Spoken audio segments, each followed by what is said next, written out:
มื้อนี้ฝนก็ตกดีดีตกอะแท้เอาว่าก็เลยว่าได้เงาไม้สร้างบ้านนี่มาปลูก3เงาใช่ก้นเลิกพอประมาณนี้แหละพี่น้องเพราะว่าเงาน้อยเด้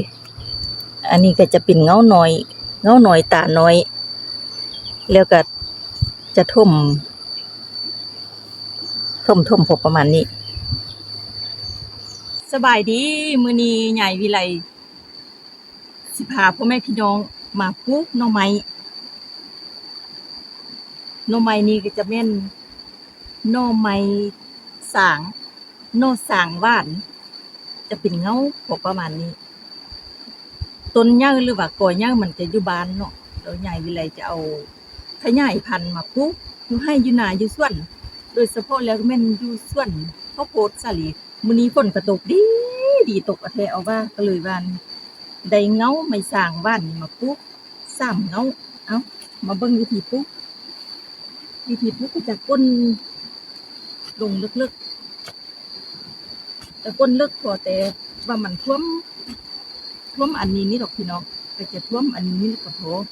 ท่วมมันก็จะให้มันท่วมซ้ำนี้เนาะดินนี่ก็จะเป็นดินทรายดินอ่อนฝนตกดีเนาะมันก็จะบ่ก้นลึกพอปานใดก้นพอประมาณนี้อาจจะให้เบิ่งคุ้มมอๆบนที่ว่า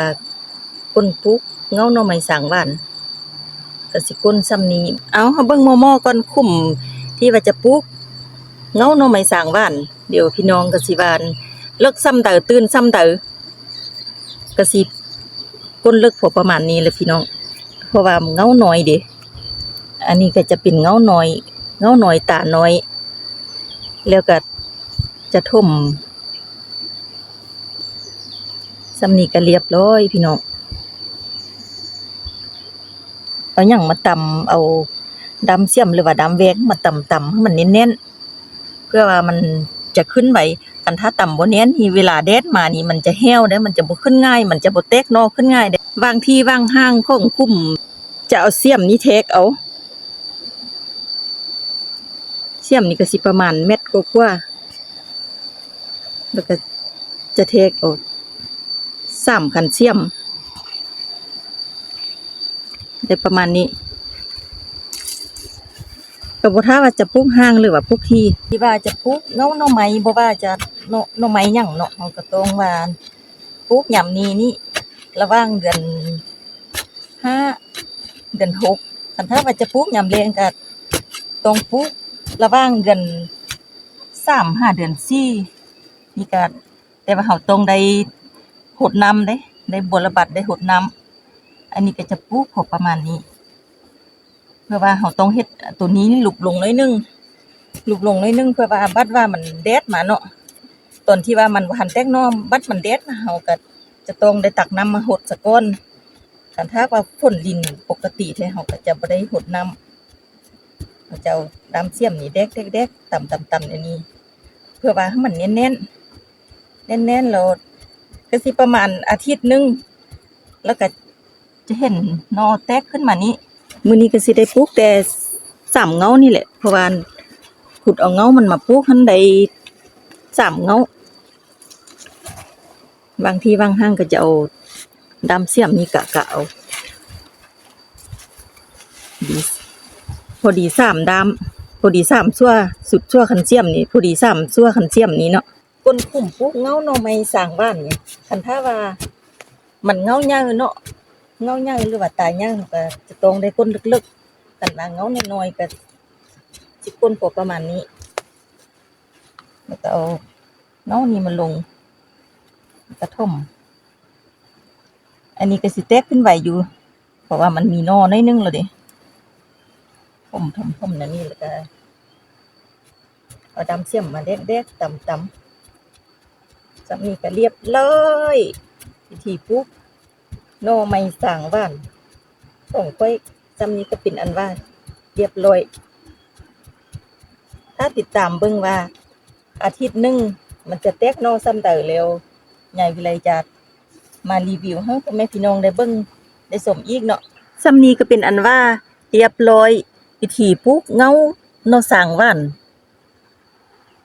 เอาจะพาเบิ่งระหว่างปลูก แต่ละกลุ่มว่ามันที่มันห่างซ้ำใดก็พอประมาณนี้มื้อนี้ปลูกได้3กลุ่ม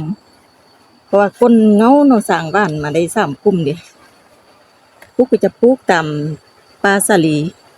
ข้าวโพดสาลีกำลังเขียวกำลังงามพี่น้องมื้อนี้ก็ฟ้าส่งฝนดีฟ้าอำนวยอวยพรเฮาเด้เบิ่งน้ำไหลสวงฝนตกเมื่อคืนนี้เบิดคืนซ้ำแจ้งก็เหมาะแก่การปลูกพืช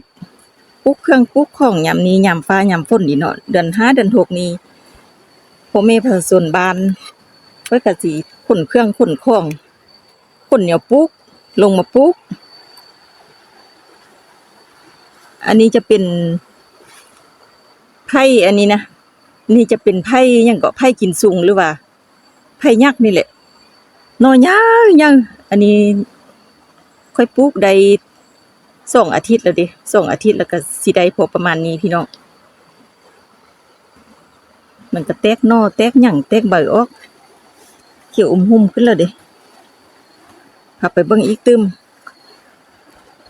ส่วนข้าวโพดสาลีของข้อยก็จะปลูกพืชผสมผสานกันได้ทีนี้ปลูกไม้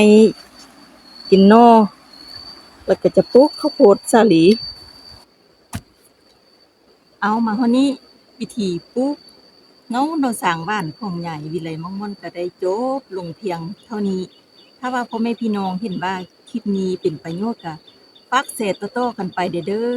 เพื่อว่าให้ผู้ที่ยังบ่ทันรู้บ่เคยเห็นได้เฮ็ดได้เอาไปนำเสนอฝากกดไลค์กดแชร์กดติดตามช่อง YouTube เฮาใหญ่วิไลมองม่อนคนนี้เด้เพื่อเป็นกำลังแรงใจให้ค่อยมีสู้ๆแล้วก็เฮ็ดคลิปต่อๆไปให้พ่อแม่พี่น้องทุกๆท่านได้เบิ่งได้ชมอีก